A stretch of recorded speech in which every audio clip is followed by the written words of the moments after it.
Council సమావేశంలో ఎలాంటి సమస్యలను ముందుకు తీసుకెళ్లబోతున్నారు? ప్రధానంగా ఈ యొక్క ప్రభుత్వము భూములన్నిటి కూడా కాజేయడం చేసే ప్రయత్నంలో భాగంగా ఈ 2వ తారీఖున తీసుకొచ్చినటువంటి పాలసీ ఏదున్నదో Hyderabad industrial land transformation policy అనేది ఉందో తద్వారా ఇండస్ట్రియల్ ల్యాండ్ని కన్వర్జన్ చేసే ప్రయత్నం చేస్తుందో దాన్ని తీవ్రంగా వ్యతిరేకిస్తోంది బీఆర్ఎస్ పార్టీ. ఈ యొక్క పాలసీ ద్వారా హైదరాబాద్ నగరంలో పనిచేస్తున్న అనేక మంది కార్మికులు ఉద్యోగ అవకాశాలు పొందుతున్న వాళ్ళందరూ కూడా రోడ్డున పడే ప్రమాదం ఉన్నది. ఇది మొదటిసారి కాదు, డే 1 నుంచి కూడా రేవంత్ రెడ్డి గారు సింగిల్ పాయింట్ ఎజెండాగా ఎక్కడెక్కడ విలువైన భూములు ఉన్నాయి, ఏ రకంగా భూములను కాజేయాలి, ఏ రకంగా తన అనుచరులకి, తన అనయ్యలకి, తన కుటుంబ సభ్యులకి కట్టబెట్టాలని చేసే ప్రయత్నం ఉన్నదో మొదటి నుంచి కూడా బీఆర్ఎస్ పార్టీ దాన్ని తీవ్రంగా వ్యతిరేకిస్తూ వస్తూనే ఉన్నది. మొదట మరి అక్కడ మూసీ పరివాహక ప్రాంతంలో 100 ఎకరాలు కొట్టేయాలి మూసీ బ్యూటిఫికేషన్ పేరు మీద.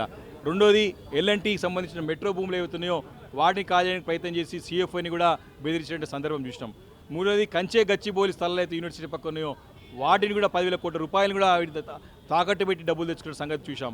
ఇప్పుడు నాలుగోది దగ్గర 9,292 ఎకరాల స్థలం 22 పారిశ్రామిక వాడలో ఉన్నటువంటి స్థలాన్ని 5 లక్షల కోట్ల రూపాయల విలువైన స్థలాన్ని కేవలం 5,000 కోట్ల రూపాయలకే నేను రెగ్యులరైజ్ చేస్తా అని చెప్తే మిగతా లక్షల కోట్లు ఎవరు జేబులకు పోతా ఉన్నాయి.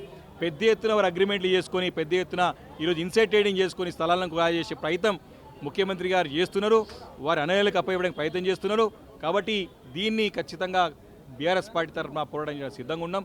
మరి అసెంబ్లీ వేదిక పైన కూడా మాట్లాడేటువంటి ముఖం లేదు ముఖ్యమంత్రి గారికి, చర్చించే సమయం లేదు వారికి, కౌన్సిల్లో కూడా సరైన సమాధానం చెప్పలేరు. కాబట్టి తప్పకుండా ఇది ప్రజావేదిక కాబట్టి ఈ యొక్క కౌన్సిల్లో కూడా బాధ్యత గల ప్రతిపక్ష పార్టీగా ఈ అంశాలను ఏమైతే బాధ్యత మాపై ఉంది కాబట్టి ఈరోజు ఈ అంశాన్ని ప్రధానంగా ఏమైతే పోతా ఉన్నాం. అంటే కౌన్సిల్ సమావేశంలో విపక్షాలకు మాట్లాడడానికి ఛాన్స్ ఇస్తున్నారా ఏంటి? గతంలో కూడా ఆరోపణలు చేస్తున్నారు. ఇవ్వాలి కదా, అదే కదా. ఎక్కడైనా సరే అక్కడ అసెంబ్లీలో కానివ్వండి, కౌన్సిల్లో కానీ గొంతు నొక్కే ప్రయత్నం చేస్తూ ఉంది కాంగ్రెస్ పార్టీ.